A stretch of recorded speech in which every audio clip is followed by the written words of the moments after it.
Hola a todos. Si no, no soy yo.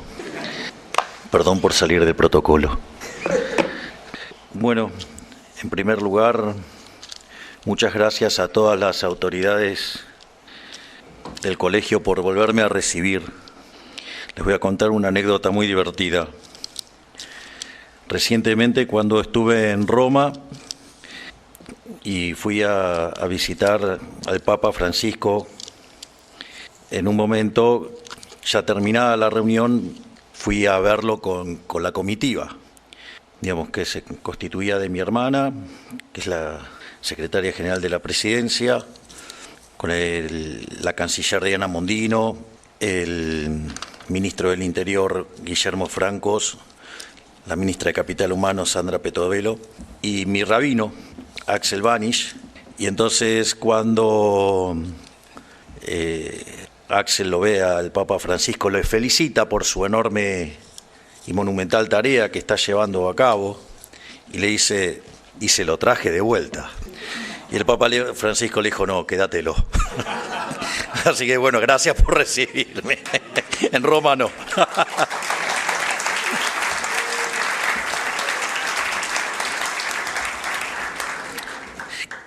Me parece que, imagínense que cuando tenía que armar el discurso, había distintas formas de encarar el discurso. Por ejemplo, una de las cosas que podría haber hecho es, siendo especialista en crecimiento económico y dado el rol que tiene el capital humano y dado lo revolucionario de lo que estamos haciendo en la materia, donde a punto tal que nosotros somos el primer país en el mundo que desarrolla y presenta un Ministerio de Capital Humano, donde el concepto es de la asistencia social, que deje de ser de darle el pescado a la gente y enseñarle a pescar. Es decir, enseñarles a ser individuos, enseñarles a ser libres. Es decir, que cada uno, digamos, esté en condiciones de aprender a tener su propio alimento y autosustentarse. Digo, porque además, digamos, cuando uno le da el pescado, le regala el pescado, digamos, eso es una rémora de la esclavitud. Es decir, de hecho, el pueblo judío recuerda eso como la esclavitud en Egipto. Entonces, nosotros como concepto del capital humano es crear individuos libres para que se puedan autosustentar. Al margen de eso, si me pongo a hablar de esos temas, o sea, me iba a poner un poco denso. Así que preferí ir por otros lados, pero también, digamos, cada uno de esos lados por los cuales uno puede avanzar tiene aristas. Entonces, lo primero que me gustaría es que tomemos conciencia de lo que nos está pasando, porque si esto hubiera pasado hace 36 o 37 años, yo estaría donde están ustedes. Así es que eso quiere decir que dentro de 36 o 37 años ustedes podrían estar donde estoy yo. Así que digamos, más o menos tomen conciencia de que podemos levantar la vara un poquito más y además, o sea, hacerlo mejor que lo que voy a hacer yo, y que cuando a ustedes les toque estar, digamos, hayamos salido de este pozo inmundo en el que estamos y ya seamos un país desarrollado. Así es que en ese sentido, digamos, me parece que como desafío para entender la contextualización histórica de lo que pasó y lo que puede pasar, digamos, me parece interesante. Una de las formas también que podría abordar la charla es hacer el contexto en el cual yo estuve en el colegio. Obviamente que si lo hiciera como un marxista, o sea, además, digamos, haría todo esa narrativa histórica y lo trataría de poner en la lucha de clases y reinterpretar todos los hechos. Yo no voy a hacer eso. Lo que sí voy a hacer es contarle qué cosas me pasaron mientras que, por ejemplo, yo estaba en el colegio. O sea, yo ingresé en el colegio en el año 1977, es decir, hace 47 años. Con lo cual también, digamos, algunas historias que yo le pueda contar son absolutamente anacrónicas. Pero como concepto, digamos, yo ingresé a un año de lo que fue el golpe cívico-militar, digo, y una de las partes más oscuras de la historia argentina. Interpretado y reinterpretado, cosa que, digamos, los invito a que lo hagan por ustedes mismos. Siempre tengan espíritu crítico, lean un lado de la biblioteca y el otro lado. Digo, porque quizás ustedes conocen mi faceta más nueva, que es la del liberal libertario, del anarcocapitalista, el minarquista en la vida real, pero digo, cuando yo arranqué, me arranqué bastante más a la izquierda. Así es que la única forma de tener una posición sólida en algo es mirando toda la biblioteca, y eso también les sugiero que miren toda la biblioteca. Al año siguiente, en el año 1978, fue cuando Argentina salió campeón del mundo. Es decir, en el Mundial 78, digamos, una hermosa final en la cancha de River. Digo, es más, o sea, yo, digamos, o sea, uno de mis grandes ídolos digamos, de mi juventud era el Pato Filiol. Ustedes quizá ni siquiera saben quién es. Digo, para mí fue el mejor arquero de todos los tiempos, o sea, pero ustedes deben estar fascinados con el Dibu Martínez, que tuvo una atajada bastante parecida a la que tuvo Filiol en el año 78, también sobre la hora. Nada, y ahí ya me vienen otros recuerdos del colegio, digamos, que jugábamos a las figuritas y esas cosas que hacíamos de chicos. Después, en el año 1980, digamos, cuando paso a cuarto grado, me toca ir de mañana.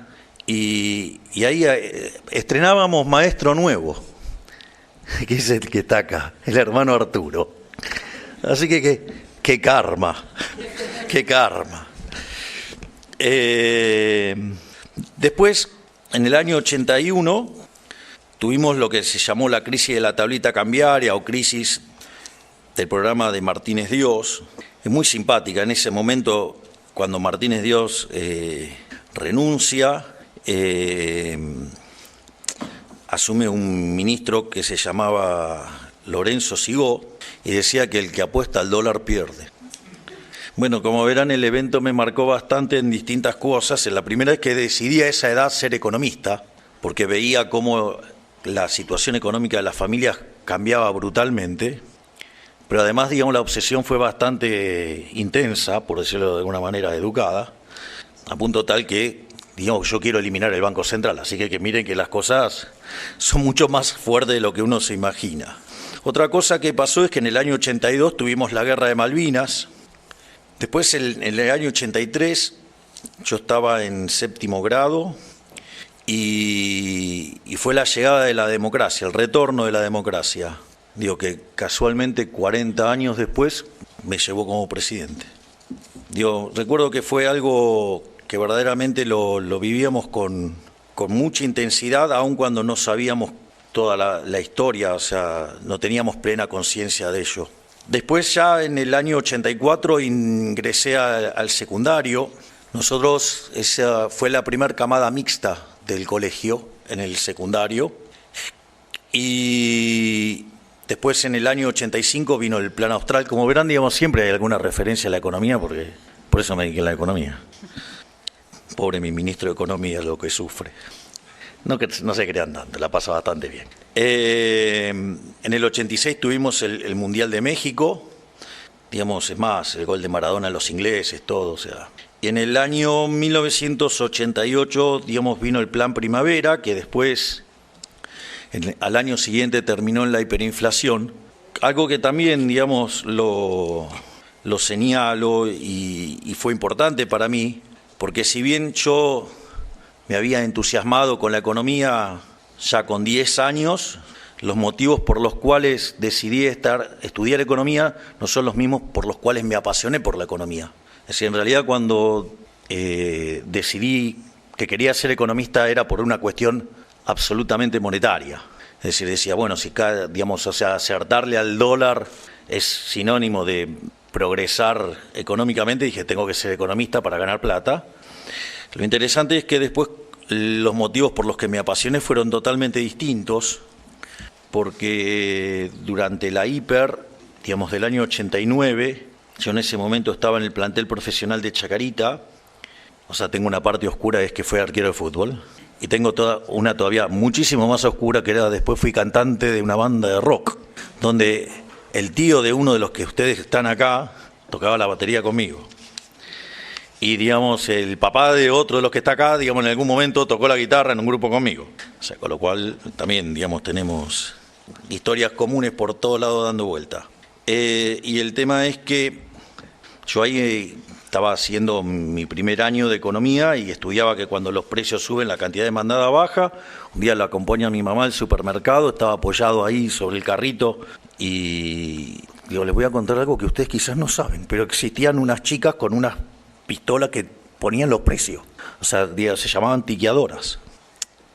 Y es más, lo que ustedes ven ahora de las barras, las barras, en realidad se implementaron en ese momento, porque los precios subían tan rápido que no alcanzaban a retiquetear. Y imagínense cuando ustedes iban y compraban y llegaban a la góndola y se los tenían que cambiar, era una situación bastante traumática. Y es por eso que también nosotros estamos tan obsesionados con evitar la hiperinflación. Y en ese momento yo veía que los precios estaban subiendo y la gente se abalanzaba sobre la mercadería. Entonces yo lo que dije es, o lo que estoy estudiando está mal, o soy un tonto, por decirlo de manera elegante. Entonces la absolución de dignidad hizo que dejara de jugar al fútbol y me dedicara a estudiar. También me puse bastante intenso con eso. Y a los 20 años escribí mi primer trabajo académico que se llama La hiperinflación y la distorsión en los mercados. Y una vez que arrancan a escribir no paran más. O sea, es como una suerte de vicio. Y hoy tengo 17 libros, me está por salir uno ahora que se llama Capitalismo, Socialismo y la trampa neoclásica. Y una vez que se ponen a escribir no paran. Eso, digamos, respecto a eventos históricos que pasaron mientras que yo estaba en el colegio. Obviamente que también podría haber hecho un repaso de profesores que me han marcado. Entonces, aunque no lo creas, Arturo, yo te tenía acá. Créeme que estabas acá. Igual te regalo el papel después. Digo, algo de valor en algún momento puede ser que tenga. Obviamente, digamos, me acuerdo del hermano Arturo, del hermano Juan. Me acuerdo mucho, digamos, de una maestra que tuve en 5º grado y en 7º grado, que se llamaba Elvia, y fue muy importante para mí, porque como yo ya cuando estaba en 4º grado, yo ya había empezado a jugar al fútbol, y conforme avanzaba en los temas del fútbol y la forma en la cual entrenaba y la demanda de tiempo que implicaba, mi rendimiento académico estaba cayendo de manera sustancial y casi que les diría que cuando estaba llegando a 7º grado estaba colapsando mi rendimiento. En ese contexto eran otros tiempos. Mi papá estaba presto a agarrarme de los pelos y dejarme una zapatería en el traste y mi mamá, digamos, bajarme los dientes a sopapos para que estudie. Eran otros tiempos. Entonces se juntó con Elvia y Elvia le dijo, no le saque el fútbol, pero que el fútbol sea un premio a su desempeño. Es decir, si estudia y rinde y hace las cosas bien, sigue jugando al fútbol y si no, se lo saca. Y eso funcionó de manera fabulosa. Empecé a reordenar mis métodos para entrenar, para, digamos, estudiar. Entonces estudiaba o muy tarde a la noche o muy temprano a la mañana. También, digamos, recuerdo en ese 7º grado a un profesor maravilloso que se llamaba Viola. Y después, algunos de los profesores que tuve en la secundaria, que también fueron maravillosos, digo, como Fuentes Moreno, como Massignani, Festa, Saloco, Elizalde, digo, varios, digamos, de cuales todos. También tengo un montón de recuerdos, pero de vuelta, contarle este tipo de cosas, digamos, casi que también se vuelve anacrónico. Entonces decidí focalizarme en 2 eventos muy importantes, que es los que les voy a contar y que creo que es lo mejor que les puedo transmitir hoy. Hay una conferencia de Steve Jobs en Stanford, si se las recomiendo enfáticamente, y es una donde Steve Jobs cuenta que ustedes no pueden unir los puntos hacia adelante, los pueden unir para atrás. Es decir, muchas de las cosas que hoy les pasan, no saben por qué les pasa, pero que después, cuando transcurre, ustedes van entendiendo lo que les pasó. En ese sentido, esa lección de Steve Jobs es muy importante, pero digo, a mí me pegó de manera muy fuerte en el año 85, o sea, 1985. En 1985 mi hermana, que estudiaba en un colegio cercano acá, decide pasar al Copelo, decide venirse al Copelo. Y cuando ingresa, digamos, la parte de los ingresos al secundario, digamos, estaban bajo la órbita de un hermano que en ese momento, digo, se llamaba el hermano Bravo. y dijo algo muy, muy interesante, muy importante, muy revelador. El hermano Bravo dice, miren, usted no viene a estudiar acá por cómo enseñamos matemática, cómo enseñamos literatura, geografía, no sé, la materia que quieran. Eso usted lo puede aprender en cualquier lado. El motivo fundamental por el cual ustedes vienen acá, usted está acá y quiere que su hermana esté acá, y su familia quiere que su hermana esté acá, es por una cuestión de los valores. Y ahí eso a mí me permitió ligar con el recuerdo más fuerte que yo tengo del colegio, que es mi primer día de clase de 1977. Previo a eso, les voy a contar algo que me pasó ya siendo más grande, y es que cuando estaba en la universidad estaba estudiando crecimiento económico. En el momento que yo estudiaba, la materia se llamaba Crecimiento y Desarrollo Económico. La verdad que hubiera preferido que tuviera la materia más de crecimiento que de desarrollo económico. Me tocó un profesor que me resultaba bastante zurdo para aún en esa época, así que imagínense lo que puedo llegar a pensar hoy. Yo creo que casi me podría dar un ataque gritándole comunista, pero como verán, vivo haciendo chistes sobre mí mismo porque si no es un bodrio la vida. Más ahora que me tratan como si fuera realeza, entonces como que es complicado. Entonces me acuerdo que dentro del poquito interés que se ocupaba de dar el profesor en los temas de crecimiento. Se desmayó, pero ya la van a atender. El médico nuestro, que venga el médico nuestro médico, está por allá. Igual está el nuestro. Ya está reaccionando. Bueno, como verás, mencionar a los comunistas es tan peligroso que genera problemas siempre. Y en ese sentido, cuando empiezo obviamente que yo era autodidacta, y entonces empiezo a leer los libros que el profesor no me daba. Entonces, en uno de los libros de crecimiento me encuentro una frase de Robert Lucas Jr., que se me genera que es tan importante en mi vida que dos de mis hijitos de 4 patas tienen nombre. Uno se llama Robert, por Robert Lucas, y Lucas también por Robert Lucas. Así que en ese contexto encuentro una frase que dice: las consecuencias sobre el bienestar humano de este tipo de cuestiones son tan estremecedoras que cuando uno empieza a pensar en ello no puede pensar más en otra cosa. Como en ese momento era un insolente de 22, 23 años, bastante ignorante, por decirlo de manera elegante, lo primero que dije es, bueno, este es el típico profesor que cree que su materia es la más importante. Y eso que quizás en ese momento lo veía como algo negativo y pesado y como algo que le restaba crédito. Después, con el tiempo, piensen que yo tengo de experiencia docente cerca de 30 años. Y en ese contexto, hoy les diría, ojalá cada vez que les toca a un profesor, un maestro o lo que fuera, considere que su materia es la mejor de todas y la más importante, porque se las va a enseñar con pasión. Y que todas las materias son importantes, hasta la materia que parece más insignificativa. Y es más, no solo eso, sino que además, me parece que no es insignificativa, es insignificante, perdón. O sea, no solo Kicillof comete furcias. El tema es un problema de quantum. No, aparte, yo estoy con highlights, no estoy leyendo mi discurso. Entonces, que son los highlights de Arturo ahora. Entonces, la materia de repente puede ser que les parezca una materia menor o algo, y en realidad esa materia puede terminar siendo, a la luz del profesor que tienen, algo verdaderamente maravilloso. Y este papel da prueba de ello, les diría, porque mi primer materia, el primer día que yo vine al Colegio Cardenal Copelo, fue caligrafía. Ustedes saben que muchas veces andan dando vueltas mis notes por ahí. Ya vieron lo que es mi letra. Yo creo que mi letra tiene una función social, y es que hace ver linda la de los médicos. O sea, con lo cual para algo sirve. Con lo cual casi diría que el hermano José Luis, un hermano que venía de España, muy alto, muy robusto hacia los costados, y que venía y daba clase de sotana, me dejó marcado de por vida.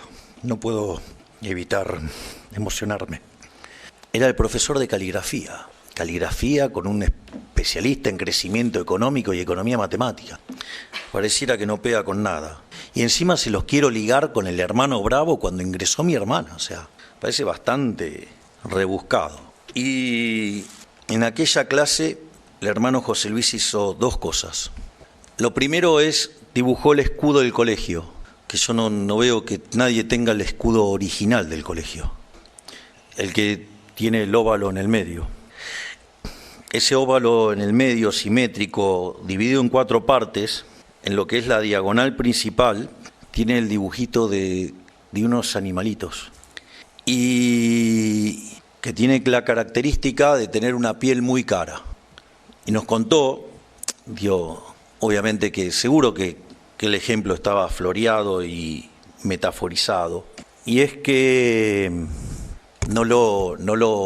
es un animalito que lo salen a cazar cuando hay lluvia y los arrinconan contra el barro, porque el animalito prefiere morir antes que ensuciarse.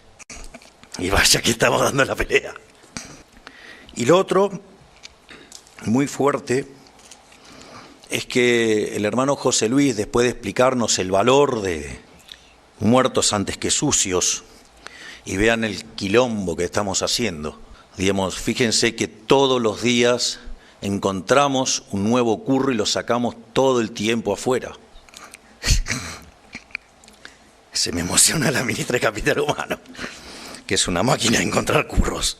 Tiene una división anticorrupción y que todas las semanas se instala en un piso nuevo.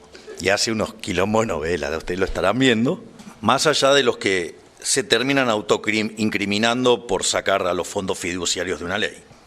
En ese contexto, lo otro que hizo el hermano José Luis fue escribir los números.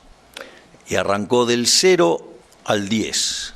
El 0 era algo muy chiquitito y conforme avanzaban hacia el 10, los números iban creciendo y el 10 ocupaba todo el alto del pizarrón. Y ahí nos habló del mérito. Entonces, si algo me marcó la vida, fue esa clase de primer grado. Eso y la sigo recordando. Pasaron 47 años y me sigo emocionando con ese recuerdo. Recuerdo que me marcó toda la vida. Muerto antes que sucio.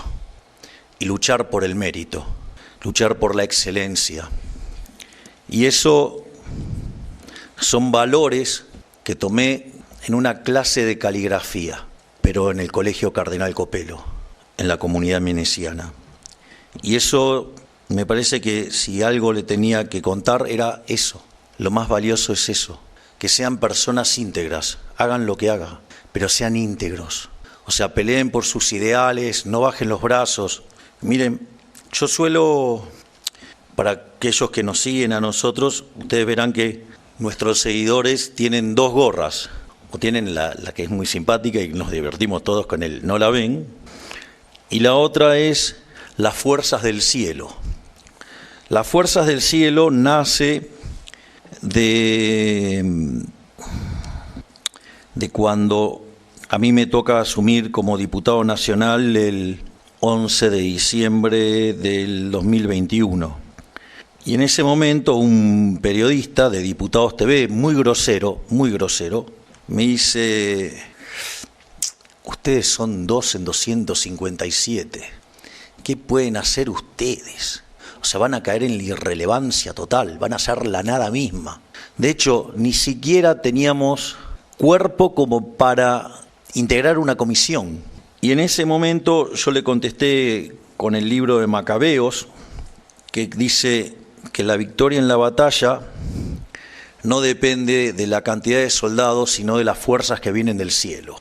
Y esos 2 marginales arriba en la Cámara de Diputados, digo, en principio, mis videos son los videos más vistos dentro de la Cámara de Diputados. en la historia de la Cámara de Diputados. Y no solo eso, sino que al poco de asumir, digamos, por una idea genial de mi hermana, de cómo el anarquista resolvía el tema de estar cobrando una dieta del Estado, o sea, algo, digamos, cobrado por los impuestos, que son un robo, porque nadie los paga voluntariamente. ¿De dónde creen que vienen? Impuesto, una rémora de la esclavitud. Entonces, pero si además nosotros decidíamos a quién dárselo a dedo, eso era casi como, no sé, jugar al benefactor social que juega cualquier político, con lo cual también nos parecía mal. Y brillantemente a mi hermana se le ocurrió, al jefe se le ocurrió, que lo sorteáramos. Y lo sorteamos. Y eso terminó siendo tapa de diarios en 30 países del mundo. Es decir, claro, no existía el evento de que un político le devolviera la plata a la gente. Digamos, era bastante raro.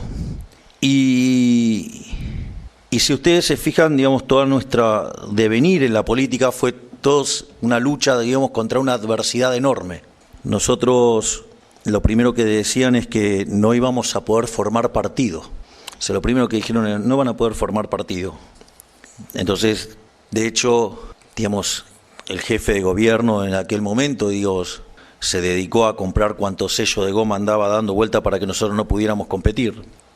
Una vez que, digo, yo se las voy a contar simplificada, digamos, o sea, si la quieren ver, están en una película que hizo el genial Santiago Oría, que se llama... Santi, ¿cómo se llama la película? Ahí está. Ese es mi cineasta, es el que hace los videos, todo, o sea, un tipo brillante.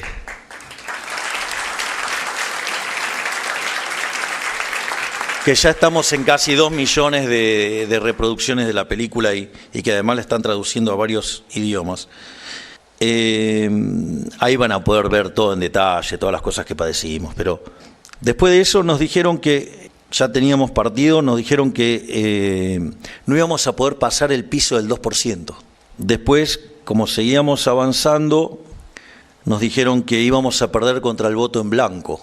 Después nos dijeron que la izquierda nos iba a ganar por goleada. No pasó nada, ¿no? Porque los nombré. Y después hasta crearon una lista paralela para romper a nuestra estructura, digamos, y para diezmarnos. Y aún así nosotros logramos en la ciudad conseguir 17% de los votos, nos habíamos convertido en la tercera fuerza, y luego de lo que pasó con el sorteo de la dieta, con mi hermana nos miramos y dijimos, bueno, parece que estamos para otras cosas. Empezaron con el mismo tipo de agresiones, que no íbamos a poder formar partido, y ahí es que de los 24 distritos participamos en 22. Decían que con suerte, en el mejor de los casos, conseguíamos poco menos de 10 puntos y que después de las PASO nos íbamos a caer al 3 y nosotros seguimos peleando porque estábamos convencidos de que de vuelta la victoria en la batalla no depende de la cantidad de soldados, sino de que las fuerzas que vienen del cielo, y ahí es cuando nos sorprendimos y terminamos sacando el 30% de los votos y fuimos la fuerza más votada, tanto por candidato como fuerza. Y eso empezó todo un tramo durísimo hacia la elección general. Hemos tenido que soportar 2 estructuras tirándonos con todo lo que se pueden imaginar. De hecho, el oficialismo en ese momento gastó... Piensen que una campaña electoral en general se hace con la de ustedes, no cuando la hacen gasolera como nosotros. Se gastan 100 millones de dólares. Bueno, solamente el oficialismo gastó 300 millones de dólares en YouTube para que cada vez que ustedes abrieran YouTube se encontraran con publicidad negativa sobre mí. Y a pesar del esfuerzo enorme que nosotros hacíamos, de hecho mi estratega, digamos, que también un tipo brillante, maravilloso, digamos, que es Santiago Caputo, nosotros, cuando ustedes revisan todas las entrevistas, o sea, no hay un solo error, pero teníamos los electrones libres que hacían... ¿Vieron cómo somos los libertarios? Los libertarios no somos manada. Entonces, como tenemos muchos pensadores libres nos hacían todo tipo de emboscada al resto de nuestros candidatos y cada 2 por 3 teníamos un problema y así llegamos a las PASO, pero llegamos en segundo lugar y esos 2 perdidos ahí en la Cámara que no podían hacer nada terminaron en la presidencia, terminaron ganando la elección con 14,5 millones de votos. O sea, soy el presidente más votado de la historia argentina y sacamos el 56% de los votos. Entonces, lo que les quiero transmitir es que cuando ustedes tienen convicción, no hay nada que los pare. Y si además son acompañados por la fe, no hay con qué destruirlos. No los van a poder parar nunca. Una de las cosas que siempre repasábamos con mi hermana durante la campaña es que a nosotros nos pasaban un montón de cosas que si le hubiera pasado cualquier otro candidato lo hubiera derribado. Y sin embargo nosotros seguíamos avanzando. Y para nosotros eso es como una prueba del cielo también. Es una prueba de la existencia del uno, porque si ustedes se ponen a pensar, no teníamos un mango. Nosotros fuimos a pelear con 2 escarbadientes y lo único que teníamos era las ideas y la fe. Y cada vez que nos pasaba algo adverso, la reflexión que hacíamos con mi hermana era que efectivamente si a pesar de todo esto ganamos es porque es la voluntad del uno. Entonces, lo que les digo es, cuando ustedes se dejan llevar por su corazón, cuando ustedes son íntegros, ¿sí? Y sobre todas las cosas depositan su fe en el Creador, nada los va a parar, todo va a ser posible. Así es que espero que, digamos, esto sea algo que pueda sumar para que tengan una vida llena de felicidad y éxito. Muchas gracias. Señor presidente, si le parece, los chicos quieren hacerle algunas preguntas. Esa es la parte divertida, la parte interactiva. Les pedimos que se presenten, así los conocemos antes de preguntar. Antes que nada, el pelo mío, es de verdad. Hola, buen día. ¿Dónde estás? Acá. Mi pregunta es, que ya medio la respondiste, pero ¿qué se llevó de estudiar en este colegio? ¿Cómo? ¿Qué se llevó de estudiar de este colegio? Los valores. Lo más importante es los valores. Gracias. Hola, señor presidente. Soy Santiago Rafowicz y le quiero preguntar cómo hizo usted y su equipo para tener superávits gemelos después de tanto tiempo y en tan pocos días. Gracias. Miren, si ustedes miran los últimos 123 años de historia, Argentina, de esos 123 años, 113 tuvo déficit. Argentina tuvo 22 crisis en ese mismo periodo y de esas 22 crisis, 20 tienen origen fiscal. Y el déficit en cada una de esas crisis oscila entre alto y extravagantemente alto. Por lo tanto, nosotros tenemos una convicción fuerte de que la madre de todos los males es el déficit fiscal. El déficit fiscal después tiene distintas manifestaciones. O sea, lo primero que hacen los inmorales de los políticos es financiarlos con deuda, lo cual es profundamente inmoral, porque es como que, ¿ustedes cómo se sentirían que sus abuelos se vayan de joda y le pasen la cuenta a ustedes? Estarían recalientes, digo, para ser suaves. Los políticos lo que hacen es irse de fiesta y pasarle la factura a generaciones que ni siquiera nacieron. Y algunos que además intentan matar, que son los asesinos de los pañuelos verdes. En ese contexto, aviso que para mí el aborto es un asesinato agravado por el vínculo. Y eso lo puedo demostrar desde una perspectiva matemática, filosófica, desde el liberalismo y además desde lo biológico. Pero al margen de eso, entonces nosotros, después de eso, somos el máximo desfolteador serial, o sea, tampoco cumplimos los compromisos. La otra forma que usa el político es financiarlo con emisión monetaria, y eso después termina con inflación. Y la otra forma que lo hace es subiendo impuestos, y Argentina tiene la presión fiscal formal más alta del mundo, y es lo que hace que prácticamente Argentina sea misión imposible crecer. Entonces nosotros teníamos una convicción clara de que lo que, digamos, la madre de todos los males es el déficit fiscal. Nosotros nos encontrábamos frente a una situación al borde de una hiperinflación.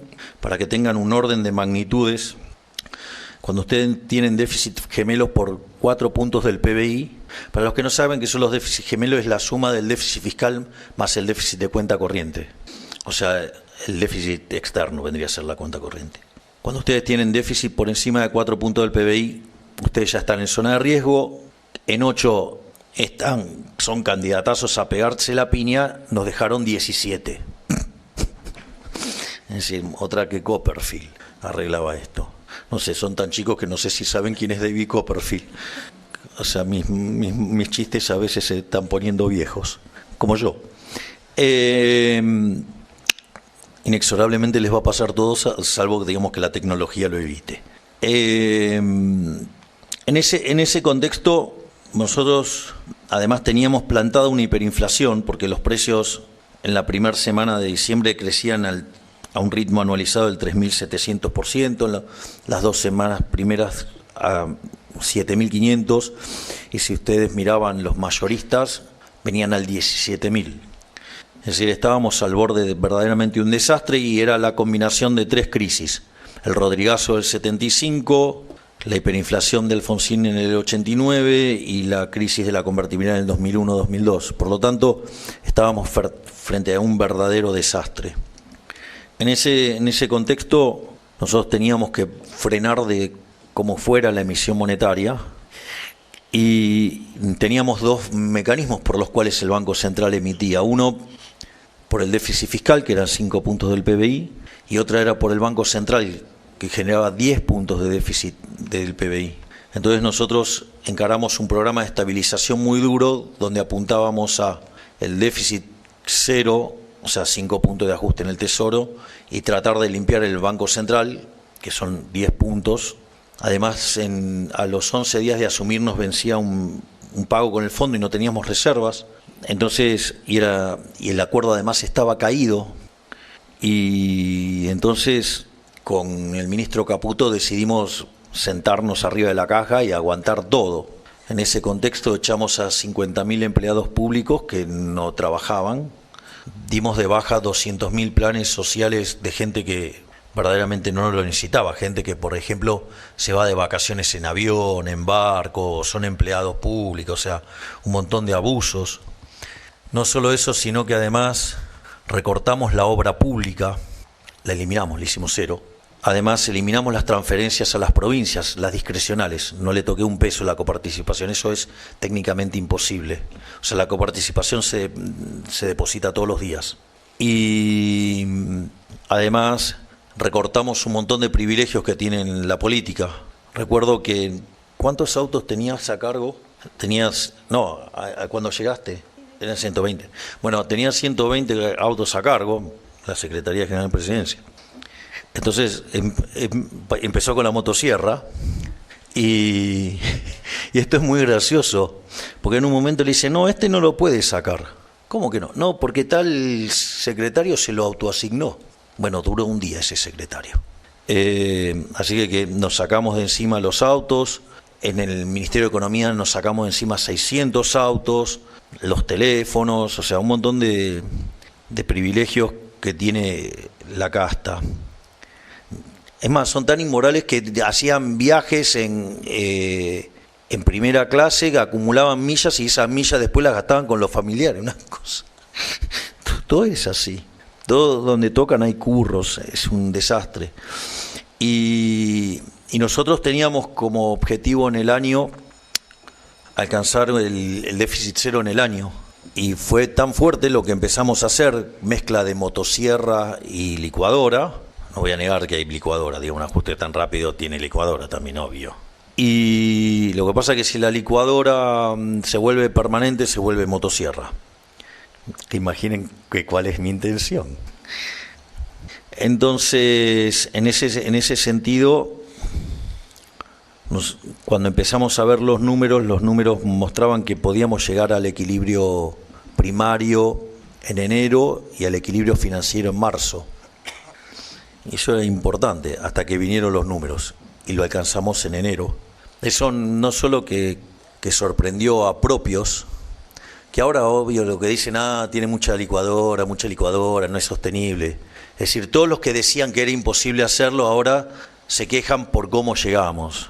Pero la realidad es que si era tan fácil, ¿por qué no se hizo en los últimos 123 años? Entonces no es solo que sabemos lo que hay que hacer, sabemos cómo hay que hacerlo, pero sobre todas las cosas tenemos la determinación y el coraje para hacerlo. En términos vulgares tiene otro nombre. Eso, mucho. Así llegamos. Gracias. Muchas gracias. Hola, Me estoy cuidando con los términos porque como tengo la ministra de Capital Humano y el secretario de Educación... ¿Voy bien?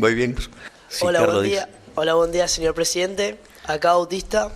Y mi pregunta es ¿por qué crees que tu proyecto político impactó tan fuertemente en los jóvenes? Y viva la libertad. Carajo. Viva la libertad, carajo. Ah, eso no te va a decir nada. No, primero que sepan que carajo no es una mala palabra. Carajo es la parte más alta del barco. Es decir, donde está el vigía, el que mira, el que tierra a la vista, ese está ahí. El tema es que cuando alguien se ponía un poco denso, lo mandaban ahí para que dejara de romper. O sea, entonces lo mandaban al carajo, pero carajo no es una mala palabra, así que lo pueden decir abiertamente. Lo que pasa es que tenemos los liberales de Copetín. Ay, ¿cómo decir carajo? Pero bueno, o sea, los sommeliers de las formas. El punto por el cual yo creo que los jóvenes son los que iniciaron esta revolución liberal tiene que ver con varias cosas. Primero, los jóvenes son naturalmente rebeldes contra el statu quo. Y eso significa que cuando ustedes miran todo lo que es lo políticamente correcto, no solo en Argentina, en el mundo, pero en Argentina está mucho más acentuado porque llevamos 100 años de esto, es socialista.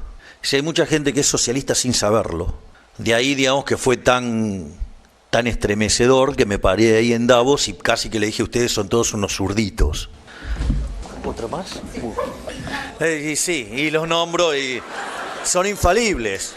A ver el doc. Juro que no los nombro más. Bien, entonces... Bueno, ya me olvidé en cuál era la pregunta. Pero lo de los chicos. Y básicamente, por lo tanto, la rebelión natural tenía que ser liberal. Es decir, estábamos tan contaminados de socialismo, pero teníamos tanto rojo encima, que lo natural era que la revolución fuera liberal. Otra cosa que pasa es que los jóvenes llevan menos tiempo expuestos al mecanismo de lavado de cerebro que es la educación pública, independientemente que sea de gestión estatal o privada, porque cuando determinan los contenidos están recontra rojos los contenidos. Entonces eso también favorece no estar expuesto, o sea, porque entre tener la cabeza contaminada y tenerla limpia, prefiero que esté limpia. Y lo otro que también jugó un rol muy importante fue el tema de las redes, o sea, las redes sociales y muy especial YouTube.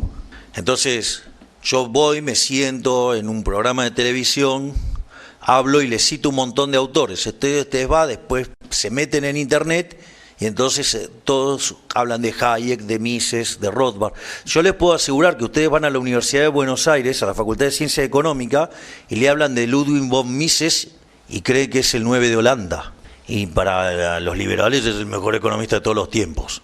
Entonces, en ese sentido, empezaron a entrar las ideas. Y además eso generó una dinámica muy interesante, porque los jóvenes leían eso y confrontaban a sus maestros y a sus profesores.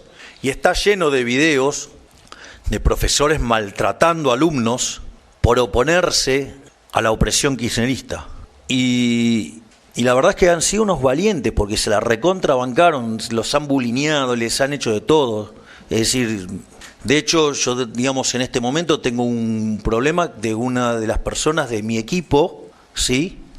Bueno, como no lo arregla, lo puedo decir públicamente. Donde en la Universidad de Belgrano hay una profesora que lo persigue a Iñaki por ser liberal. Iñaki, ¿vieron el chico que, digamos, o sea, el que hace mi TikTok? Las otras redes las manejo yo, o sea, el Twitter, digamos, el Facebook y el Instagram, cualquier porquería soy yo. Pero el TikTok es Iñaki. Y entonces tiene una profesora de Microeconomía 1 que lo persigue por ser liberal. lo persigue, lo bulinea y la universidad, el primer rector, digamos, miraba para otro lado, porque el director de carrera miraba para otro lado, y el que vino después sigue permitiéndolo. O sea, espero, digamos, que el secretario de Educación y la ministra de Capital Humano, digamos, pongan en orden, digamos, este desborde que hay en la Universidad de Belgrano, donde hay profesores de origen radical persiguiendo a liberales. Bien, exacto. Bueno, ahora veamos acciones. Entonces, en ese contexto, la verdad es que es notable lo que hicieron los jóvenes. Y después llegó la pandemia, y como toda cosa mala, vos te podés abrazar a lo malo o buscarle lo bueno. Yo, por ejemplo, en el medio de la pandemia, como no podía hacer nada, estaba encerrado, escribí 2 libros. O sea, estaba aburrido, entonces escribía. Y en ese contexto, ¿qué pasó? Los jóvenes le empezaron a hablar a sus padres y sus abuelos de las ideas de la libertad, y le hablaban de Milei, de Milei, de Milei. Hay un chiste, no puedo decir, es muy grosero, pero el burro tiene éxito por insistidor, no por lo otro. ¿Se entendió, no? Y tanto insistieron que en algún momento abrieron los videos. Y así empezó. Y entonces algo que era, como decían los que estaban con López Murphy, que era un movimiento de 500 virgos, ellos con los recursos de Larreta sacaron menos votos que nosotros en las PASO, a pesar de un montón de calumnias, injurias, a pesar de tratarme de nazi. Y después no solo eso, sino que además, bueno, miren a dónde llegamos. Así es que los jóvenes sí han tenido un rol, no solo porque son los primeros que absorbieron las ideas, sino que además evangelizaron. Entonces, por eso siempre tengo un agradecimiento muy particular a todos los jóvenes, porque si Argentina, digamos, verdaderamente se levanta y se despierta y se vuelve liberal, es porque es gracias a los jóvenes. Porque, como dije en mi primer discurso allá en Plaza Holanda, yo no vine a guiar corderos, yo vine a despertar leones. Y los primeros leones fueron ustedes. Muchas gracias y ¡viva la libertad, carajo! ¡Viva!